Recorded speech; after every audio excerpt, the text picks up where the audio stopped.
J hospital ಘಟಪ್ರಭಾಕ್ಕೆ ಕರ್ಕೊಂಡು ಹೋಗ್ತಾರೆ. So ಅವ್ರಿಗೆ ದೊಡ್ಡ ಗಾಯನೋ ಮೇಜರ್ ಇಂಜುರೀಸ್ ಯಾವುದು ಆಗುವುದಲ್ಲ, ಚೆನ್ನಾಗಿ ಮಾತನಾಡಿರ್ತಾರೆ. ನಮ್ಮ ಆಫೀಸರ್ಸ್ ವಿಡಿಯೋ ಸ್ಟೇಟ್ಮೆಂಟ್ ಕೂಡ ತಗೊಂಡಿರುವಾಗ ನನಗೆ ಏನಾಗಿಲ್ಲ ಸರ್, ಕೇಸ್ ಯಾವ್ದು ಬೇಡ ಅಂದ್ರೆ ಸೆಲ್ಫ್ ಸ್ಕಿಡ್ ಆಗಿದೆ, ಯಾವ್ದು ಕೇಸ್ ಬೇಡ ಸರ್ ಅಂತ ಹೇಳಿರ್ತಾರೆ. ಸೊ ಬಟ್ 15ನೇ ತಾರೀಕು ಸಾಯಂಕಾಲ ಒಂದು 4:15 ಸಡನ್ ಆಗಿ ಹಾರ್ಟ್ ಅಟ್ಯಾಕ್ ಅಂದ್ರೆ ರಿಪೋರ್ಟ್ ಆಗಿ ಡೆತ್ ಆಗಿರ್ತಾರೆ. ಹಾಸ್ಪಿಟಲ್ ಅಲ್ಲಿ ಅವರು ಡೆತ್ ಆಗಿದ್ದಾರೆ ಅಂದ್ರೆ ಡಿಕ್ಲೇರ್ ಆಗುತ್ತದೆ.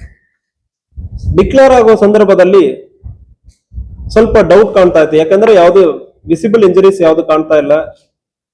ಸೊ ಇದರಲ್ಲಿ ಬೇರೆ ಏನೋ ಆಗಿರಬಹುದಾ ಅಂದ್ರೆ ಒಂದು ಡೌಟ್ ಮೇಲ್ಗಡೆ ನಾವು ಪೋಸ್ಟ್ ಮಾರ್ಟಮ್ ಮಾಡೋದಕ್ಕೆ ಬಿಮ್ಸ್ ಹಾಸ್ಪಿಟಲ್ಗೆ ಕಳಿಸ್ತೀವಿ. ಅಲ್ಲಿ ಲೋಕಲ್ ಹಾಸ್ಪಿಟಲ್ ಅಲ್ಲಿ ಬೇಡ, ಡಿಸ್ಟ್ರಿಕ್ಟ್ ಹಾಸ್ಪಿಟಲ್ ಅಲ್ಲಿ ಮಾಡೋಣ ಅಂದ್ರೆ ಬಾಡಿಯನ್ನು ಬಿಮ್ಸ್ ಹಾಸ್ಪಿಟಲ್ಗೆ ಕಳಿಸ್ತೀವಿ.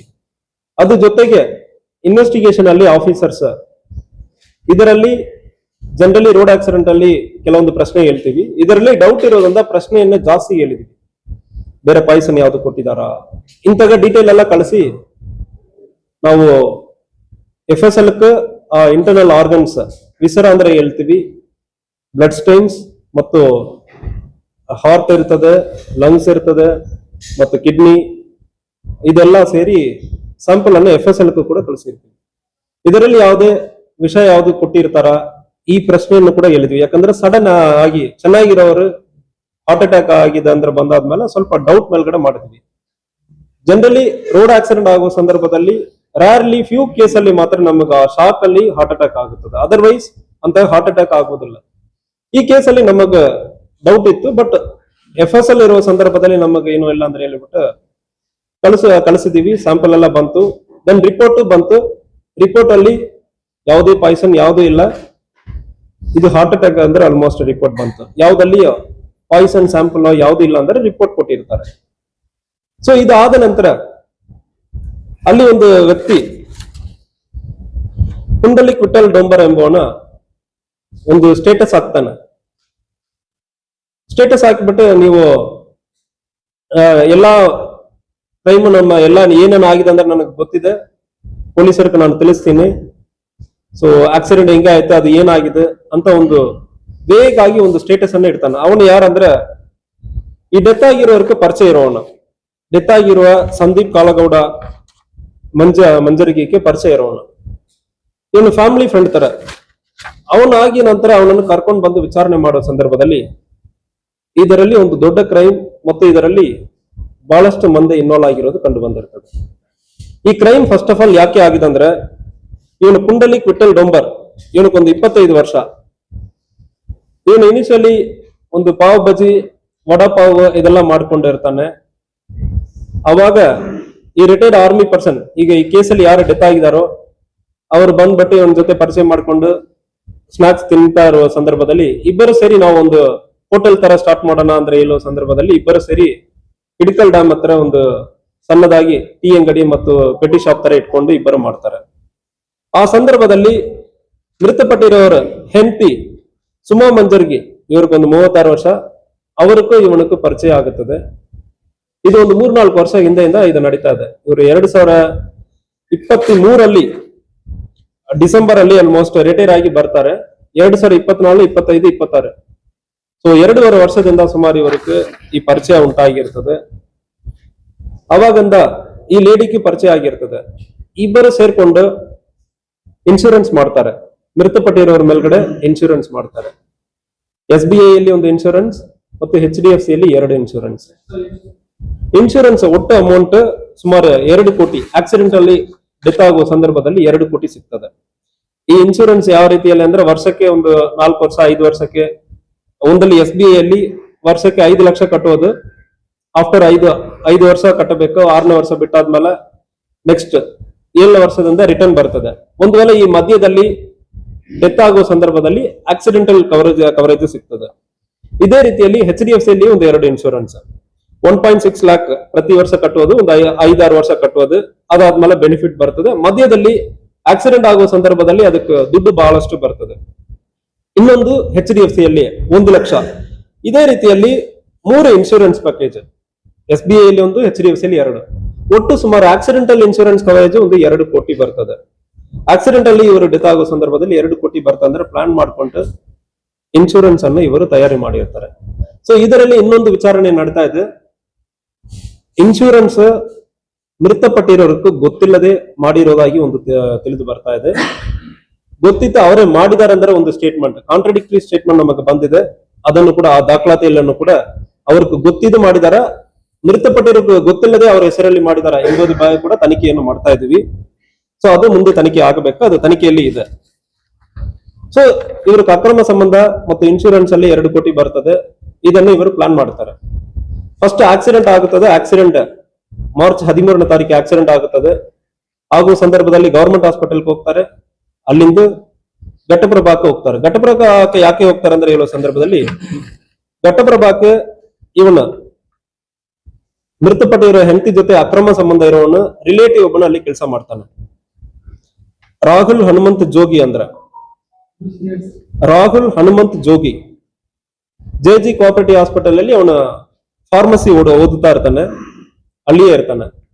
ಗವರ್ಮೆಂಟ್ ಹಾಸ್ಪಿಟಲ್ ಇಂದ ಯಾವುದೇ ಗಾಯ ಇಲ್ಲದೆ ಇರುವವನನ್ನು ಘಟಪ್ರಭಾ ಹಾಸ್ಪಿಟಲ್ಗೆ ಕರ್ಕೊಂಡು ಹೋಗ್ತಾರೆ. ಕರ್ಕೊಂಡು ಹೋಗಿ ಜನರಲ್ ವಾರ್ಡ್ ಹಾಕಲ್ಲ, ಸ್ಪೆಷಲ್ ರೂಮ್ ತಗೊಳ್ತಾರೆ. ಸ್ಪೆಷಲ್ ರೂಮ್ ಅಲ್ಲಿ ಅಡ್ಮಿಟ್ ಮಾಡ್ತಾರೆ. ಅಡ್ಮಿಟ್ ಮಾಡಿ ನಂತರ ಸೊ ಇದು ಒಳ್ಳೆ ಅವಕಾಶ ಸಿಕ್ಕಿದೆ, ನಿಮಗೆ ಆಕ್ಸಿಡೆಂಟ್ ಆಯ್ತು, ಇದು ಆಕ್ಸಿಡೆಂಟಲ್ ಡೆತ್ ತರ ತೋರಿಸಬೇಕಂದ್ರೆ ಪ್ಲಾನ್ ಮಾಡ್ತಾರೆ. ಇದಕ್ಕೆ ಇವನು ರಾಹುಲ್ ಎಂಬವನು ಸಜೆಷನ್ ಕೊಡ್ತಾನೆ, ಪಾಯ್ಸನ್ ಕೊಡುವುದಕ್ಕೆ. ಇನ್ಸೆಕ್ಟಿಸೈಡ್ ಪಾಯ್ಸನ್, ಟ್ಯಾಕ್ಟಿಕ್ ಅಂದ್ರೆ ಒಂದು ಪಾಯ್ಸನ್ ಇರ್ತದೆ. ಸೊ ಆ ಪಾಯ್ಸನ್ ಅನ್ನು ಮತ್ತು ರ್ಯಾಟ್ ಪಾಯ್ಸನ್ ಅನ್ನು ಮಿಕ್ಸ್ ಮಾಡಿ ಕೊಡೋಣ ಅಂದ್ರೆ ಪ್ಲಾನ್ ಮಾಡ್ತಾರೆ. ಇದು ಇವನು ರಾಹುಲ್ ಅವನ ಐಡಿಯಾವನ್ನು ಕೊಟ್ಟಿರ್ತಾನೆ.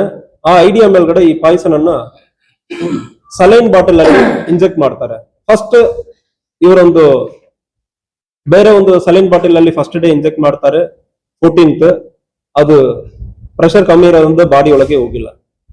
15th ಇವರೇ ಸೆಪರೇಟ್ ಒಂದು ಸಲೈನ್ ಬಾಟಲ್ ತಗೊಂಡ್ ಬರ್ತಾರೆ. ಯಾಕಂದ್ರೆ ರೆಗ್ಯುಲರ್ ಸಲೈನ್ ಬಾಟಲ್ ಹಾಸ್ಪಿಟಲ್ ಅವರು ತಗೊಂಡು ಹೋಗಿ ಬಿಡ್ತಾರೆ.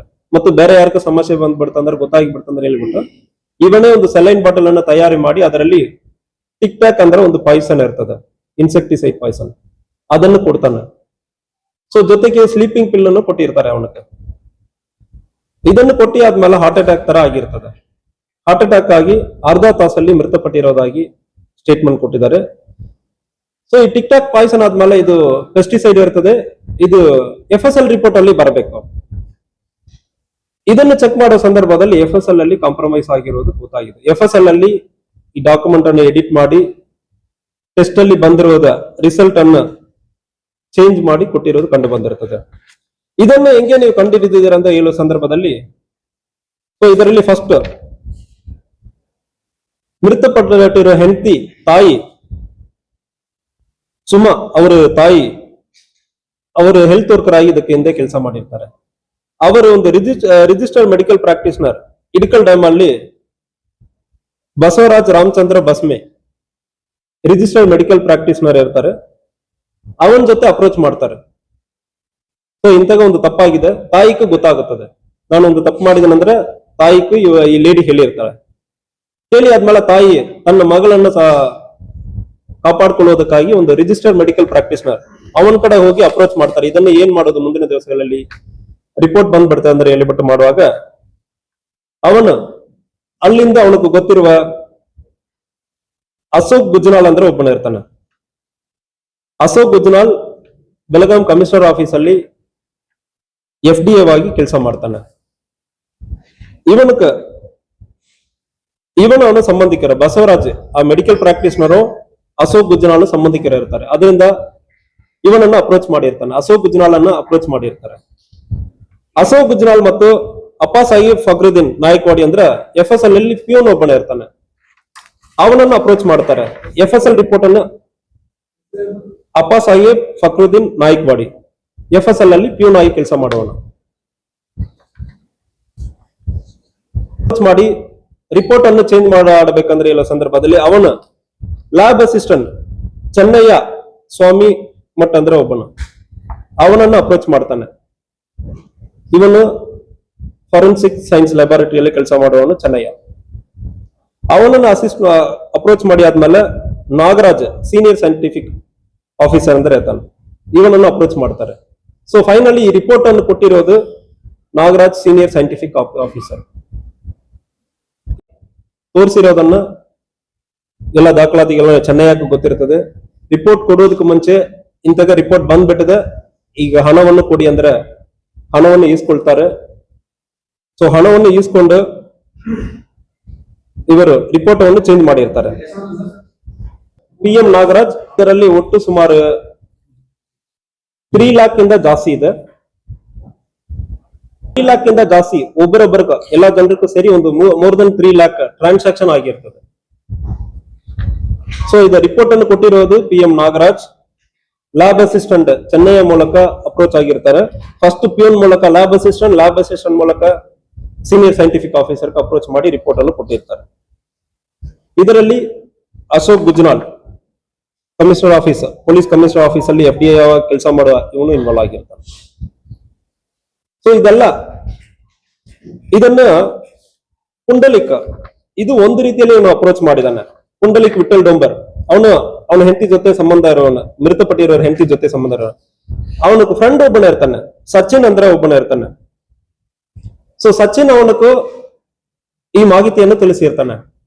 ಆ ಸಚಿನ್ ಅವನು ಈ ಲೇಡಿಯನ್ನು ಎದುರಿಸಿ ಎಕ್ಸ್ಟ್ರಾಕ್ಷನ್ ಪ್ರಯತ್ನ ಮಾಡಿದ್ದಾನೆ. ಮಾಹಿತಿ ಗೊತ್ತಿದೆ, ಇಂತಾಗ FS ಅಲ್ಲಿ ಎಡಿಟ್ ಮಾಡಿದ್ದಾರೆ, ಎಲ್ಲ ಗೊತ್ತಾದ್ಮೇಲೆ ಸೊ ಈ ಲೇಡಿ ಕಡೆ ಇವನ್ ಸಚಿನ್ ಮತ್ತೆ ಅವನ ಫ್ರೆಂಡ್ಸ್ ಕೆಲವೊಬ್ಬರು ಎಕ್ಸ್ಟ್ರಾಕ್ಷನ್ ಮಾಡ್ತಾರೆ. ಅವರು ಇನ್ನು ಮಾಹಿತಿ ಗೊತ್ತಿದ ನಂತರ ಅದನ್ನು ಉಪಯೋಗಿಸಿಕೊಂಡು ಹಣವನ್ನು ವಸೂಲಿ ಮಾಡೋದಕ್ಕೆ ಪ್ರಯತ್ನ ಮಾಡಿದ್ದಾರೆ. ಸೊ ಅದರಲ್ಲಿ ಅವನ ಅಕ್ಯೂಸ್ಡ್ ನಂಬರ್ 2 ಪುಂಡಲಿಕ್, ಅವನ ಫ್ರೆಂಡ್ ಒಬ್ಬನ ಸಚಿನ್ ಅನ್ನು ಕೂಡ ಅರೆಸ್ಟ್ ಆಗಿದ್ದಾನೆ.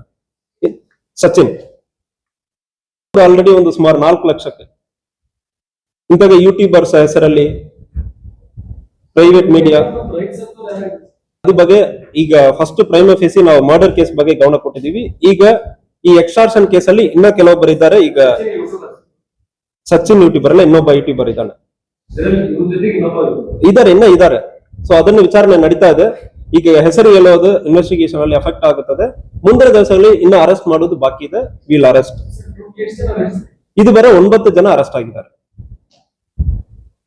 ಅವನನ್ನು ಅರೆಸ್ಟ್ ಮಾಡಿದೀವಿ. ಅವನ ಈ ಪಾಯ್ಸನ್ ಅನ್ನು ಕೊಡುವ ಹಾರ್ಟ್ ಅಟ್ಯಾಕ್ ಬರ್ತದೆ ಅಂದ್ರೆ ಹೇಳಿಬಿಟ್ಟು ಇಲ್ಲಿರೋ ರಾಹುಲ್ ಅನ್ನು ಅರೆಸ್ಟ್ ಮಾಡಿದೀವಿ. ರಾಹುಲ್ ಸಂಬಂಧಿಕನ, ಪುಂಡಲಿಕ್ ಸುಮ್ಮನೆ ಸೇರಿ ಮಾಡಿರೋರು. ಇವನ ರಾಹುಲ್ ಅವನು ಪುಂಡಲಿಕ್ ಅವನ ರಿಲೇಟಿವ್. ಮಾಡ್ತಾ ಇದೀವಿ. ಹಾಸ್ಪಿಟಲ್ ಅಲ್ಲಿ ಟ್ರೀಟ್ಮೆಂಟ್ ಯಾರು ಬೇಕಾದ್ರೆ ಒಳ್ಳೆ ಟ್ರೀಟ್ಮೆಂಟ್ ಕೊಡ್ಲಿ ಅಂದ್ರೆ ಅಡ್ಮಿಟ್ ಮಾಡಿರ್ತಾರೆ. ಬಟ್ ಈ ಕೇಸಲ್ಲಿ ಇಲ್ಲ ಬೇರೆ ಯಾರು ಆಗಿರ್ತಾರೆ ಅಂದ್ರೆ ಅದನ್ನು ಕೂಡ ನಾವು ಚೆಕ್ ಮಾಡ್ತೀವಿ. ವಿಚಾರಣೆ ಇನ್ನು ನಡೀತಾ ಇದೆ. ಇದರಲ್ಲಿ ಇನ್ನೂ ಬಹಳಷ್ಟು ವಿಚಾರಣೆ ಇನ್ನ ಸಂಪೂರ್ಣವಾಗಿ ಕಂಪ್ಲೀಟ್ ಆಗಿಲ್ಲ. ಇನ್ವೆಸ್ಟಿಗೇಷನ್ ಇನ್ನು ಇಷ್ಟೇ ಅಂದ್ರೆ ನಾನು 9 ಜನ ಅರೆಸ್ಟ್ ಆಗಿದ್ದಾರೆ. ಈ ಕೇಸಲ್ಲಿ ಬೇರೆ ಯಾರು ಇನ್ವಾಲ್ವ್ ಆಗಿಲ್ಲ ಅಂದ್ರೆ ಏನಿಲ್ಲ. ಇನ್ನು ಇದರಲ್ಲಿ ಈ ಕೇಸನ್ನು ಯೂಸ್ ಮಾಡಿಕೊಂಡು ಹಣ ಪಡೆಯೋದಕ್ಕೆ ಪ್ರಯತ್ನ ಮಾಡಿರೋ ಕೆಲವೊಬ್ಬರು ಇದ್ದಾರೆ ಅಂದ್ರೆ ನಮಗೆ ಮಾಹಿತಿ ಇದೆ. ಬಟ್ ಅದು ಇದು ಬೇರೆ ಸುಮಾರು 7.5 ಲಕ್ಷ ಟ್ರಾನ್ಸಾಕ್ಷನ್ ಆಗಿರೋದ್ರ ಬಗ್ಗೆ ಮಾಹಿತಿ ಇದೆ. ಈ ಕೊಲೆ ಆದ್ಮೇಲೆ ಕೊಲೆಯನ್ನು ಮುಚ್ಚುವುದಕ್ಕೆ ಕೊಲೆಯನ್ನು ಉಪಯೋಗ ಮಾಡಿಕೊಂಡು ಆ ಲೇಡಿ ಕಡೆಯಿಂದ ಸುಮಾರು ಒಂದು 4 ಲಕ್ಷ ಎದುರಿಸಿ ತಗೊಂಡಿರೋದು, ಬೇರೆ ಬೇರೆ ಡಿಮ್ಯಾಂಡ್ಸ್ ಇಟ್ಟಿರುವುದು, ಲೈಂಗಿಕ ಡಿಮ್ಯಾಂಡ್ಸ್ ಇಟ್ಟಿರುವುದು, ಇದೆಲ್ಲ ಕೂಡ ಬರ್ತಾ ಇದೆ. ವಿಚಾರಣೆ ಇನ್ನೂ ನಡೀತಾ ಇದೆ. ಮುಂಚೆನೆ ಮಾಡಿ ಆ ಲೇಡಿಯನ್ನು ಎದುರಿಸುವುದಕ್ಕೆ ಯೂಸ್ ಮಾಡಿರುವ ವಿಡಿಯೋ. ಆ ಲೇಡಿ ಕಡೆಯಿಂದ ಹಣವನ್ನು ವಸೂಲಿ ಮಾಡೋದಕ್ಕೆ ಆ ಲೇಡಿಯನ್ನ ಮರ್ಡರ್ ಅಕ್ಯೂಸ್ಡ್ ಅಂದ್ರೆ ತೋರಿಸಿ ಅವ್ರಿಗೆ ಮಾತ್ರ ಫಸ್ಟ್ ಇನಿಷಿಯಲಿ ಆ ವಿಡಿಯೋವನ್ನು ಕಳಿಸಿರ್ತಾರೆ. ಬ್ರೋಕರೇಜ್ ಇಂತಹ FSL ರಿಪೋರ್ಟ್ ಅನ್ನು ತಿದ್ದುಪಡಿ ಮಾಡೋದಕ್ಕೆ ಇನ್ವಾಲ್ವ್ ಆಗಿರೋದು. ಸೊ ಇದು ಬೇರೆ ನಮಗೆ ಈ ಕೇಸಲ್ಲಿ ಇರೋ ಮಾಹಿತಿ ಪ್ರಕಾರ ಈ ಕೇಸಲ್ಲಿ 100% ಇನ್ವಾಲ್ವ್ ಆಗಿರೋರು. ಸೊ ಇವರು ಈ ಕೇಸಲ್ಲಿ ಇರುವ ಎಲ್ಲರೂ ಕೂಡ ಒಂದು ಕೈಂಡ್ ಆಫ್ ರಿಲೇಷನ್ಸ್. ಈಗ ಡಾಕ್ಟರ್ ಫಸ್ಟ್ ಒಬ್ಬನ ರಿಜಿಸ್ಟರ್ಡ್ ಮೆಡಿಕಲ್ ಪ್ರಾಕ್ಟೀಸ್ನರ್ ಮೂಲಕ ಫಸ್ಟ್ ಅಪ್ರೋಚ್ ಮಾಡ್ತಾರೆ. ಅವನ ಈಗ ವಿಕ್ಟಿಮ್ ಅವರ ಹೆಂಡತಿ ತಾಯಿಗೆ ಗೊತ್ತಿರುವವನ ಅದು ಮೂಲಕ ರಿಲೇಟಿವ್ ಆಗಿರುವ FSL ನಮ್ಮ ಕಮಿಷನರ್ ಆಫೀಸ್ ಅಲ್ಲಿ ಗುಜರಾಲ್ ಅಂದ್ರೆ ಕೆಲಸ ಮಾಡೋನು, ಅವನನ್ನು ಅಪ್ರೋಚ್ ಮಾಡಿ ಅಲ್ಲಿಂದ ಮುಂದೆ ಹೋಗಿದೆ FSL ಅಲ್ಲಿ ದುಡ್ಡಿನ ಕಮಿಟ್ಮೆಂಟ್ 2 ಕೋಟಿ ಈಗ ಇನ್ಶೂರೆನ್ಸ್ ಅಮೌಂಟ್ ಬರ್ತದೆ. ಅದರಲ್ಲಿ ಎಷ್ಟು ಕೊಡ್ತೀನಿ ಅಂದ್ರೆ ಹೇಳ್ಬಿಟ್ಟು ಅವ್ರ ಮಧ್ಯದಲ್ಲಿ ಅಗ್ರಿಮೆಂಟ್ ಇದೆ. ಇಬ್ಬರು ಸೇರಿನೇ ಕೊಲೆ ಮಾಡಿರೋದು. ಸೊ ಅದರಲ್ಲಿ ಇಬ್ಬರು ಡಿಮಾಂಡ್ ಇಟ್ಟಿರೋದು ಕಂಡು ಬಂದಿರ್ತದೆ. ಸೊ ಅದು ಇದೆ, ದುಡ್ಡು ಕೊಟ್ಟಿಲ್ಲ, ಸೊ ಇಷ್ಟು ಡಿಮಾಂಡ್ ಇಟ್ಟು ಪ್ರಕರಣ ಮಾಡಿರೋದು. ಅದು ಜೊತೆಗೆ ಅವ್ರ ಫ್ರೆಂಡ್ಸ್ ಕೂಡ ಇದರಲ್ಲಿ ಇನ್ವಾಲ್ವ್ ಆಗಿ ಅದನ್ನು ಎಷ್ಟು ಪಡೆಯಕ್ಕಾಗುತ್ತದೋ ಅಷ್ಟು ಪಡೆಯೋದಕ್ಕೆ ಪ್ರಯತ್ನ ಮಾಡ್ತೀವಿ. ಬಂದಿಲ್ಲ. ಫಸ್ಟ್ ಇವನಿಗೆ ಸ್ಲೀಪಿಂಗ್ ಪಿಲ್ ಕೊಟ್ಟಿದ್ದಾರೆ. ಸ್ಲೀಪಿಂಗ್ ಪಿಲ್ ಫಸ್ಟ್ ಕೊಟ್ಟಿದ್ದಾರೆ. ಸೊ ಸ್ಲೀಪಿಂಗ್ ಪಿಲ್ ಕೊಟ್ಟಿ ಆದ್ಮೇಲೆ ಇದು ಹಾಸ್ಪಿಟಲ್ ಯೂಸ್ ಮಾಡಿಲ್ಲ. ಈ saline bottle hospital saline bottle ಇವರೇ ಯೂಸ್ ಮಾಡಿರೋ ಸಲೈನ್ ಬಾಟಲ್. ಹಾಸ್ಪಿಟಲ್ ಹಾಸ್ಪಿಟಲ್ ನಿಂದ ಕೊಟ್ಟಿರೋ ಸಲೈನ್ ಬಾಟಲ್ ಅಲ್ಲ.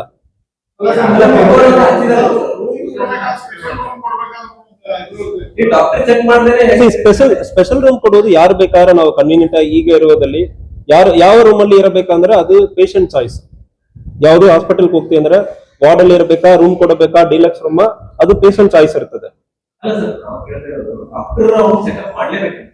ಹಾಸ್ಪಿಟಲ್ ಹೋದ್ಮೇಲೆ ಒಬ್ರು ಹೋಗಿ ಬಂದ್ರೆ ಡಾಕ್ಟರ್ ಚೆಕ್ ಮಾಡ್ಲೇಬೇಕು.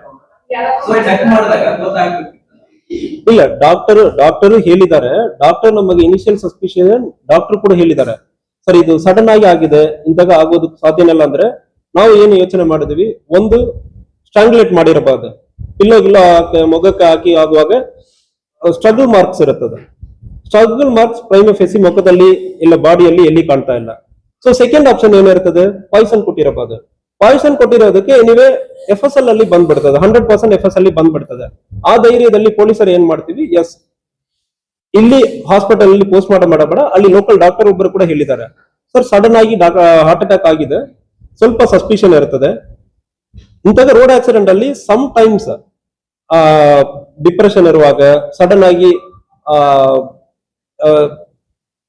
ಆಗಿ ಸಮ್ ಟೈಮ್ಸ್ ಆಗುತ್ತೆ ಅಂದ್ರೆ ಸಾಧ್ಯನೇ ಇರ್ತದೆ. ಭಯದಲ್ಲಿ ಸಮ್ ಟೈಮ್ಸ್ ಆಗುತ್ತದೆ, ಅದು ಇಮಿಡಿಯೇಟ್ಲಿ ಆಗುತ್ತದೆ. ಬಟ್ ಒಂದು ದಿವಸ ಆದ್ಮೇಲೆ ಇಂತಾಗಿರೋದು ಡೌಟ್ ಅಂದ್ರೆ ಡಾಕ್ಟರ್ ಹೇಳಿ ಆದ್ಮೇಲೆ ಬಾಡಿಯನ್ನು ಪೋಸ್ಟ್ ಮಾರ್ಟಮ್ ಅನ್ನು ಬಿಮ್ಸಿಕ್ಕೆ ಕಳಿಸಲಾಗಿದೆ. ಇಲ್ಲ ಅಂದ್ರೆ ಜನರಲಿ ಲೋಕಲ್ ಹಾಸ್ಪಿಟಲ್ ಮಾಡಿರ್ತೀವಿ. ಇಲ್ಲ ಆಕ್ಸಿಡೆಂಟ್ ಟೈಮ್ ಅಲ್ಲಿ ಒಬ್ಬರೇ ಹೋಗಿರೋದು. ಸೊ ಇಂಜುರೀಸ್ ಅವಾಗ ಏನೂ ಇಲ್ಲ, ಮೇಜರ್ ಇಂಜುರೀಸ್ ಅಂದ್ರೆ ಏನೂ ಇಲ್ಲ, ಸ್ಕ್ರಾಚಸ್ ಮಾತ್ರ ಇತ್ತು.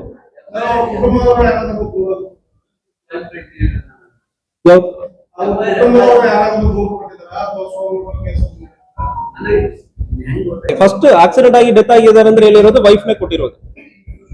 ಸೊ ಇದರಲ್ಲಿ ಹಾಸ್ಪಿಟಲ್ ಫಸ್ಟ್ ಸಸ್ಪಿಷನ್ ರೂಮ್ ಎಲ್ಲ ತಗೊಂಡಿದ್ದಾರೆ. ನೀವು ಹೇಳೋ ಪ್ರಶ್ನೆ ಸರಿ ಇದೆ, ರೂಮ್ ಅವ್ರ ಚಾಯ್ಸ್ ಅಲ್ಲಿ ತಗೊಂಡಿದ್ದಾರೆ, ಅದು ಯಾರು ಬೇಕಾದ್ರೆ ತಗೊಳ್ಬಹುದು. ಎನಿವೆ ಪೇಷಂಟ್ ನಾರ್ಮಲ್ ಇರುವಾಗ ಡಾಕ್ಟರ್ ಅಟೆನ್ಷನ್ ಕಮ್ಮಿ ಇರ್ತದೆ. ಬಟ್ ಹಾರ್ಟ್ ಅಟ್ಯಾಕ್ ಅಂದ್ರೆ ಹೇಳಿ ಆದ್ಮೇಲೆ ಡಾಕ್ಟರ್ ಡೌಟ್ ಬಂತು, ಅಲ್ಲಿರುವ ಲೋಕಲ್ ಡಾಕ್ಟರ್ ಡೌಟ್ ಬಂತು. ಅವರು ಸರ್ ಇದು ಸಡನ್ ಆಗಿ ಇಂದಾಗ ಆಗಲ್ಲ, ಬಟ್ ಒಂದು 5 to 10% ಆಕ್ಸಿಡೆಂಟ್ ಆದ್ಮೇಲೆ ಹಾರ್ಟ್ ಅಟ್ಯಾಕ್ ಬರ್ತದೆ.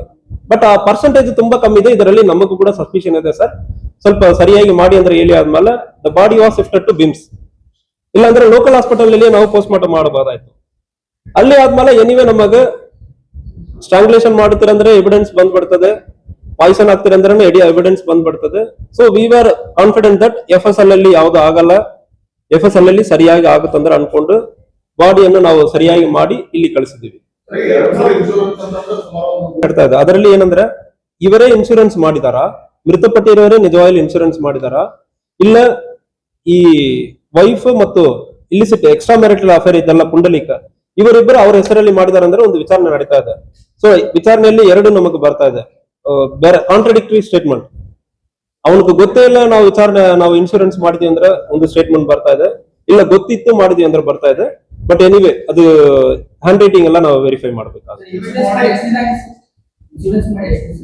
ಇನ್ಶೂರೆನ್ಸ್ ಒಂದು 2 years 3 years ಅಂತ ಒಂದು ಹಳೆ ಇನ್ಶೂರೆನ್ಸ್, SBI ಇದೆ, ಹಳೆ ಇನ್ಶೂರೆನ್ಸ್ ಇದೆ, HDFC ಇದೆ, ಎರಡು ಕೂಡ ಹೊಸದು ಇದೆ. ಇದು ನಾರ್ಮಲ್ ಆಗಿದೆ. Accident was very normal, single ಅವರೊಬ್ಬರೇ ಓಡಿಸ್ಕೊಂಡು ಹೋಗಿ ದಾರಿಯಲ್ಲಿ ತಪ್ಪಿಕೊಂಡಿದ್ದಾರೆ. ಕರೆಕ್ಟ್. ಇದು ಒಂದು ಇನ್ಸ್ಟಿಟ್ಯೂಷನ್ ಮೇಲ್ಗಡೆ ನಮಗಿರುವ ಈವನ್ ಪೊಲೀಸ್ ಆಫೀಸರ್ ನಾವು ಯಾವಾಗ್ಲೂ ಯೋಚನೆ ಮಾಡಿಲ್ಲ. FSL ಒಂದು ತಪ್ಪು ನಡೀತದೆ, ಕಾಂಟ್ಯಾಕ್ಟ್ ಮಾಡಕ್ ಆಗುತ್ತಂದ್ರೆ ಇದು ಬೇರೆ ನಾವು ಯೋಚನೆ ಕೂಡ ಮಾಡಿಲ್ಲ. ಫಸ್ಟ್ ಪ್ರಕರಣ ಇಡೀ ರಾಜ್ಯದಲ್ಲಿ ಫಸ್ಟ್ ಪ್ರಕರಣ FSL ಅಲ್ಲಿ ಕಾಂಪ್ರಮೈಸ್ ಮಾಡಿ ಎಡಿಟ್ ಮಾಡಿ ಕೊಟ್ಟಿರೋ ಕ್ವಶನ್ ಮಾರ್ಕ್ ಆಗಿಬಿಟ್ಟಿದೆ. ಸೊ ನಮಗೂ ಪೊಲೀಸ್ ಆಫೀಸರ್ ಕೂಡ ಇದು ಬೇರೆ ಯಾವುದು ನಾವು ಇದು ಬೇರೆ FSL ಅಲ್ಲಿ ಒಂದು ಕಾಂಪ್ರಮೈಸ್ ಆಗ್ತಾರೆ, FSL ಅಲ್ಲಿ ಇಂತಹ ಒಂದು ತಪ್ಪಾಗಿ ಒಂದು ಎಡಿಟ್ ಮಾಡಿ ಒಂದು ನಡೀತದಂದ್ರೆ ಇಷ್ಟೊಂದು ದೊಡ್ಡ ಲೆವೆಲ್ ಅಲ್ಲಿ ನಡೀತದಂದ್ರೆ ನಾವು ಯೋಚನೆನೂ ಮಾಡಿಲ್ಲ. ಬಟ್ ಈ ಕೇಸ್ ಮೂಲಕ ನಾವು we are sending A strong message. ಇಷ್ಟು ಸಂಬಳ ತಗೊಂಡು ನಿಮಗೆ ಕೆಲಸ ಹಚ್ಚಿ ಆದ್ಮೇಲೆ ನೀವು ಕೆಲಸನಲ್ಲೇ ಇರ್ಬೇಕಾ ಇಲ್ಲ ಜೈಲಿಗೆ ಹೋಗ್ಬೇಕಂದ್ರೆ ಯೋಚನೆ ಮಾಡಬೇಕು. ಇದರಲ್ಲಿ ಯಾವುದೇ ರೀತಿಯಲ್ಲಿ ನಿಮಗೆ ಗೊತ್ತಿಲ್ಲದೆ ಸಣ್ಣ ಎಡಿಟಿಂಗ್ ಕೂಡ ಮಾಡಿರಬಾರ್ದು. ನಿಮ್ ಕೆಲಸನೂ ಹೋಗ್ತದೆ. Will not compromise. ಯಾವುದು ನಾವು ಇಲ್ಲಿ ಪ್ರೊಟೆಕ್ಟ್ ಮಾಡೋದಕ್ಕೆ ಇಲಾಖೆ ಇರಲಿ, ಯಾರು ಒಂದು ಆಫೀಸರ್ ಕೂಡ ಯಾರನ್ನು ಪ್ರೊಟೆಕ್ಟ್ ಮಾಡೋದಕ್ಕೂ ಯಾವುದಕ್ಕೂ ಅವಕಾಶ ಇರಲ್ಲ. ಸಿಸ್ಟಮ್ ಅಲ್ಲಿ ತಪ್ಪು ನಡೆಯುವಾಗ ಅದನ್ನು ಸರಿಪಡಿಸುವುದಕ್ಕೆ 100% ವಿಲ್ ಪುಟ್ ಅವರ್ 100 ಎಫರ್ಟ್.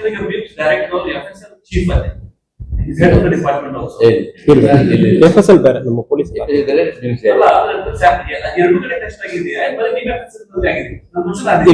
ಒಂದು ಕಡೆ ಪೋಸ್ಟ್ ಮಾರ್ಟಮ್ ಅಲ್ಲಿ ಎಕ್ಸ್ಟರ್ನಲ್ ಇಂಜುರೀಸ್, ಸ್ಕಲ್ ನಲ್ಲಿ ಬ್ರೈನ್ ನಲ್ಲಿ ಡ್ಯಾಮೇಜ್ ಆಗಿದೆ ಅಂದ್ರೆ ಹೇಳುವುದು ಪೋಸ್ಟ್ ಮಾರ್ಟಮ್ ಅಲ್ಲಿ ನೋಡ್ತಾರೆ. ಪಾಯ್ಸನ್ ಇರುವುದು ಲ್ಯಾಬ್ ಟೆಸ್ಟ್ ಮಾಡ್ತಾರೆ. Lab test forensic laboratory, regional forensic laboratory ಇಂದ ನಮ್ಮಲ್ಲಿ ಇರ್ತದೆ, ಬ್ಯಾಂಗ್ಳೂರಲ್ಲಿ ಒಂದು ಇರ್ತದೆ. ಸೊ ಇಂತಾಗ ನಮಗೆ ಮಾಹಿತಿ ಬಂದಾದ್ಮೇಲೆ ಫಸ್ಟ್ ನಾವು ಸ್ಯಾಂಪಲ್ ಅನ್ನು ಬ್ಯಾಂಗ್ಳೂರ್ಗೆ ಕಳಿಸಿದೀವಿ. ಸೇಮ್ ಸ್ಯಾಂಪಲ್ ಇಲ್ಲಿ ಮಾಡಿ ಯಾವುದೇ ಪಾಯ್ಸನ್ ಇಲ್ಲ ಅಂದ್ರೆ ಇಲ್ಲಿ ಕೊಟ್ಟಿದ್ದಾರೆ, ಅದನ್ನು FSL ಬ್ಯಾಂಗ್ಳೂರ್ FSL ಗೆ ಕಳಿಸಿ ಇಂದಾಗ ಯಾವ್ದು ಪಾಯ್ಸನ್ ಇದೆ ಅಂದ್ರೆ ಚೆಕ್ ಮಾಡೋ ಸಂದರ್ಭದಲ್ಲಿ ಬ್ಲಡ್ ಅಲ್ಲಿ ಪಾಯ್ಸನ್ ಇರೋದು ಕಂಡು ಬಂದಿತ್ತು. ಸೊ ಅದ್ರ ಮೇಲ್ಗಡೆ ಈಗ ನಾವು ಎನ್ಶೂರ್ ಮಾಡಿದೀವಿ, ಅಲ್ಲಿ ತಗೊಂಡು ಬಂದಿರೋದು ಕಂಡು ತನಕ ಸ್ಯಾಂಪಲ್ ಅನ್ನು ಚೇಂಜ್ ಮಾಡಿದ್ದಾರೆ. ಒಂದು ವೇಳೆ ಚೇಂಜ್ ಮಾಡಿರೋದಕ್ಕೂ ಸಾಧ್ಯನೇ ಇರ್ತದೆ. ಅದರಲ್ಲಿ ಕೆಲವೊಂದಲ್ಲಿ ಬ್ಲಡ್ ಅಲ್ಲಿ ಪಾಸಿಟಿವ್ ಬಂತು, ಕೆಲವೊಂದು ರಿಪೋರ್ಟ್ ಅಲ್ಲಿ ಪಾಸಿಟಿವ್ ಬಂದಿಲ್ಲ. DNA ಸ್ಯಾಂಪ್ಲಿಂಗ್ ಮಾಡ್ತೀವಿ. ಅವ್ರ ಬಾಡಿಯಲ್ಲಿ ಇರುವುದು ಅಲ್ಲಿ ಯಾವ್ದು ಬ್ಲಡ್ ಸಿಕ್ಕಿದೋ ಮತ್ತು ಇಂಟರ್ನಲ್ ಆರ್ಗನ್ ಸಿಕ್ಕಿದೋ ಅದು ಇದು ಮ್ಯಾಚಿಂಗ್ ಮಾಡ್ತೀವಿ.